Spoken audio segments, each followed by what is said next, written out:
Bonjour à tous, ravi de vous retrouver. Nouveau rendez-vous sur Vincent Quête, le journal de la semaine. L'actualité des 7 derniers jours en condensé et en bref, l'info nationale et internationale. Soyez les bienvenus, voici les titres de cette édition.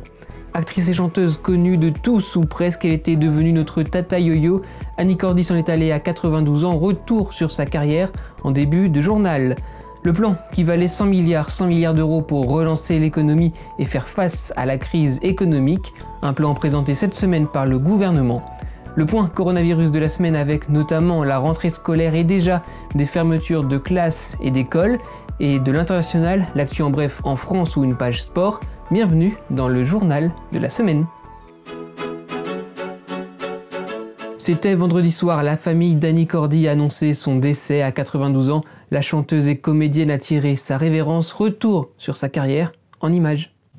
Elle aimait être sur scène, c'était même son bonheur. Léonie Corman est née en juin 1928 en Belgique, une enfance très musicale et très vite, elle attire. Elle se retrouve ainsi à Paris, au Lido et devient meneuse de revue. On la retrouvera ainsi dans tous les genres, l'opérette, le cinéma, le théâtre et bien sûr la chanson. On ne compte plus ses succès populaires comme 1975 et La Bonne du Curé, écoulés à 1 million d'exemplaires. Mais quand le diable guette un diable, me tire par les pieds, et ça me gratouille, ça me chatouille, ça me donne des idées. Je fais des bêtises derrière l'église, je me promène un péché. Oh Dieu me pardonne, je suis la bonne curée. Elle s'était installée à Valoris, dans le sud de la France, et elle avait gardé cette joie de vivre et toujours ce sourire qui illuminait son visage. Rubrique économie, c'est le plan de relance qui est à la une, 100 milliards pour sauver l'économie, un plan présenté cette semaine par le gouvernement, 30 milliards pour la transition énergétique, 35 milliards pour la cohésion sociale et territoriale, dont 6 milliards pour l'hôpital dans le cadre, vous le savez, du Ségur de la santé, et les 35 derniers milliards pour les entreprises. À noter aussi la nomination confirmée de François Bayrou au Haut Commissariat au plan pour planifier, essayer de prédire l'avenir pour orienter les décisions politiques.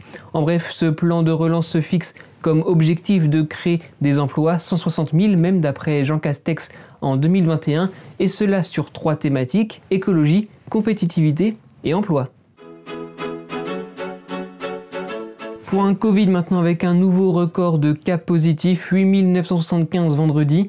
Le masque est depuis le 1er septembre obligatoire dans les entreprises. Le 1er septembre aussi date de la rentrée scolaire pour 12,4 millions d'élèves de la maternelle au lycée et déjà 22 établissements et une centaine de classes fermées d'après le ministre de l'Éducation nationale Jean-Michel Blanquer. Pour le ministre de la Santé Olivier Véran, invité ce week-end de BFM TV, il pourrait y avoir dans 2 semaines une hausse des hospitalisations et des entrées en réanimation. Ce sont aussi 7 nouveaux départements inscrits en zone rouge, c'est-à-dire en zone de circulation active du virus pour un total de 28 départements. Dernière info coronavirus, le professeur Didier Raoult, grand promoteur de la chloroquine et très médiatique depuis le début de l'épidémie, est visé par une plainte déposée à l'ordre des médecins par la Société de pathologie infectieuse de langue française d'après les informations du Figaro, en cause des infractions au code de déontologie. Page internationale maintenant avec tout d'abord les États-Unis. Beaucoup d'actualités cette semaine. Donald Trump tout d'abord qui a encouragé ses partisans à voter 2 fois à la prochaine élection présidentielle le 3 novembre en votant sur place après avoir voté par courrier. Le président américain qui a d'ailleurs plusieurs fois dénoncé le vote par correspondance. Les autorités sanitaires aussi américaines qui ont demandé aux États de se tenir prêts à distribuer un vaccin le 1er novembre, 2 jours avant les élections. Et Fatou Bensouda, la procureure de la Cour pénale internationale, placée sur la liste noire des États-Unis. Elle enquête actuellement sur de présumés crimes de guerre de l'armée américaine en Afghanistan. International toujours avec les suites dans l'affaire Alexei Navalny. Le gouvernement allemand a affirmé détenir la preuve sans équivoque, je cite, que l'opposant russe a été empoisonné par un agent neurotoxique de type Novichok, un poison déjà utilisé contre un ex-agent double russe en 2018. Au Mali, 2 soldats français sont morts, tués par un engin explosif dans le nord-est du pays. Un 3e a été blessé. Tous viennent du 1er régiment de hussards parachutiste de Tarbes. Au Royaume-Uni, une attaque au couteau à Birmingham. À l'heure où la vidéo est enregistrée, aucun détail n'a été communiqué. La police considère cela cependant comme un, je cite, incident majeur.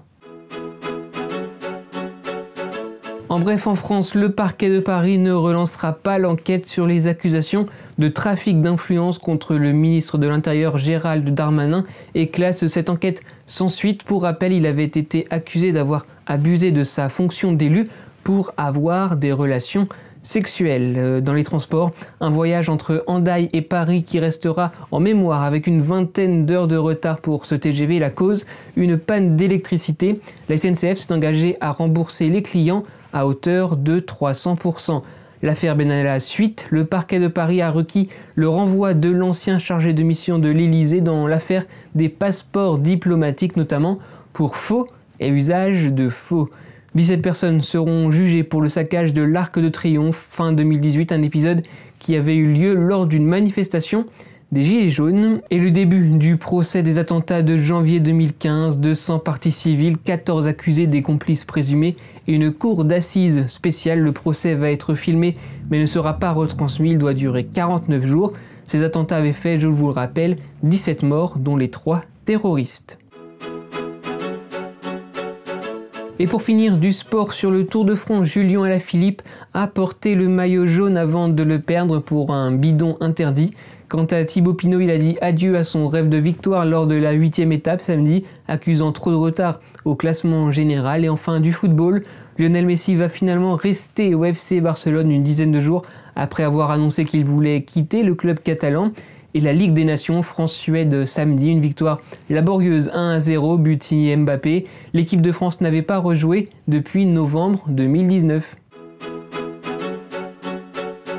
Fin de cette première édition du journal de la semaine. Merci à tous de nous avoir suivis. N'oubliez pas, l'essentiel de l'actualité, c'est le fil info sur Instagram. Restons connectés avec les réseaux sociaux, lisez la presse. À très vite pour de nouvelles vidéos et n'oubliez pas, soyez heureux, restez curieux.